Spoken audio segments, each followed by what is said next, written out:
Setelah sekian lama bungkam soal kasus bullying yang menimpanya, pada hari Minggu 18 April, Hyunju untuk pertama kalinya menuliskan pernyataan melalui akun Instagram miliknya. Ia menuliskan, "Halo, ini Lee Hyunju.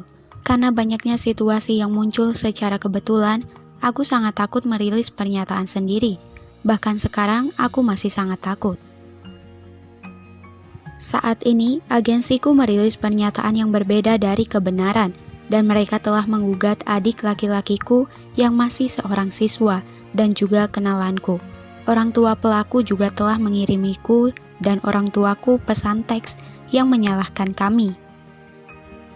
Memang benar aku ragu-ragu untuk waktu yang lama karena aku takut bagaimana mereka akan membuatku menderita jika aku merilis pernyataan dengan suaraku sendiri. Namun terlepas dari itu, demi orang-orang yang menunjukkan keberanian untukku dan orang-orang yang mendukungku, aku merasa harus menghargai setidaknya sekarang, sehingga aku menuliskan ini.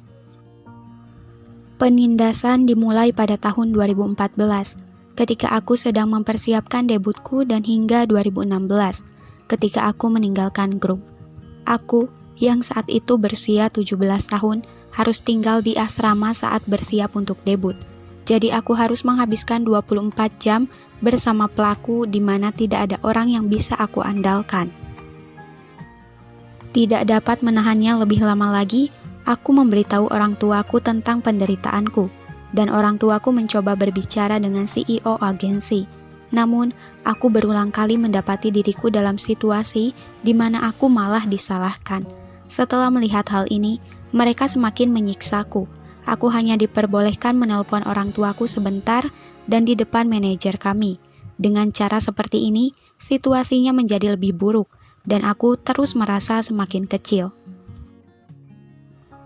Apa yang diketahui publik hanyalah sebagian kecil dari apa yang terjadi.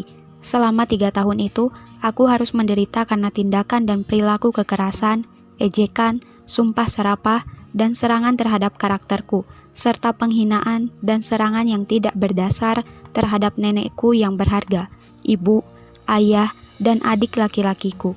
Agensi tahu masalah ini, tetapi hanya melihat tanpa mengambil tindakan apapun.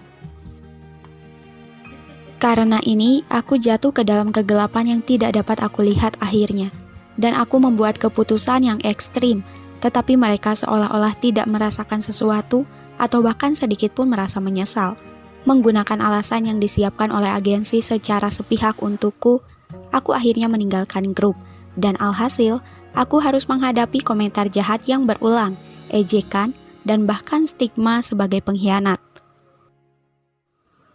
Karena aku merasa itu adalah kesalahanku karena telah memberikan bekas luka yang tidak dapat dibersihkan kepada keluargaku, aku berusaha untuk hidup lebih rajin, positif, dan sehat. Namun, bahkan setelah waktu berlalu, tidak mudah untuk melupakan kenangan akan kesulitanku.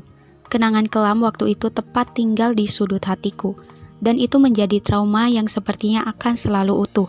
Aku harus melalui masa sulit yang berdampak negatif tidak hanya pada diriku sendiri, tetapi juga orang-orang di sekitarku. Saat aku mengalaminya, orang-orang di sekitarku mengumpulkan banyak keberanian untukku. Begitulah cara kami sampai pada situasi ini. Sekarang aku juga mencoba mengumpulkan keberanian untuk adik lelaki dan kenalanku. Sebagai hasil dari pengalaman ini, aku belajar bahwa ada banyak orang yang menyemangatiku dan yang patut aku syukuri. Terima kasih kepada orang-orang yang mengkhawatirkanku dan menanyakan kabarku setiap hari. Aku bisa mendapatkan kekuatan. Aku juga belajar bahwa ada banyak orang yang menderita luka emosi yang serupa denganku. Sepertinya tindakan bullying dan pengucilan yang kita alami ketika masih muda akan selalu bersama kita sebagai trauma. Aku pikir tidak mungkin bagi semua orang di dunia untuk bergaul denganku, dan perasaan benci dapat berkembang secara alami sewaktu-waktu. Namun, menurutku kekerasan atau penindasan tidak dapat dibenarkan untuk alasan apapun. Aku percaya bahwa pengasingan dan penindasan terhadap siapapun, dimanapun, harus dihilangkan apapun yang terjadi.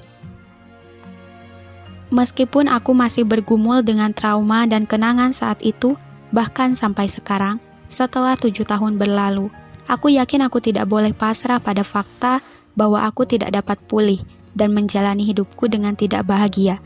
Itulah mengapa aku ingin menunjukkan kepada orang-orang yang telah mengalami rasa sakit yang sama denganku, bahwa para korban juga dapat pulih dari luka mereka dan hidup bahagia dan sehat kembali. Aku juga ingin membalas orang-orang yang mendukungku dengan menunjukkan kepada mereka bahwa aku telah mengatasi situasi ini. Aku dengan tulus berterima kasih karena telah memberiku banyak dukungan dan kekuatan. Kalian telah memberikanku banyak keberanian. Saat ini semua aktivitasku melalui agensiku telah dihentikan dan setiap pekerjaan baru yang telah ditawarkan kepadaku telah ditolak secara sepihak tanpa berkonsultasi denganku. Agensi juga telah menyatakan bahwa mereka tidak dapat mengakhiri kontrak eksklusifku. Mulai sekarang, aku tidak akan lagi berdiri tanpa mengambil tindakan untuk melindungi diriku sendiri, keluargaku, dan kenalanku. Aku juga akan menanggapi gugatan pidana yang diajukan agensiku terhadapku dengan bantuan orang-orang yang mendukungku. Meskipun tidak mudah, aku akan mencoba menunjukkan kepada kalian bahwa aku telah pulih melalui berbagai aktivitas dan sisi baru, lebih sehat, dan lebih cerah dari diriku sebelumnya. Setelah aku menyelesaikan ini dengan baik dan meninggalkan masa laluku yang sulit. Untukku dan semua orang yang membaca kata-kata ini, aku berharap sisa bulan ini akan bahagia dan hangat. Terima kasih. Tulisnya.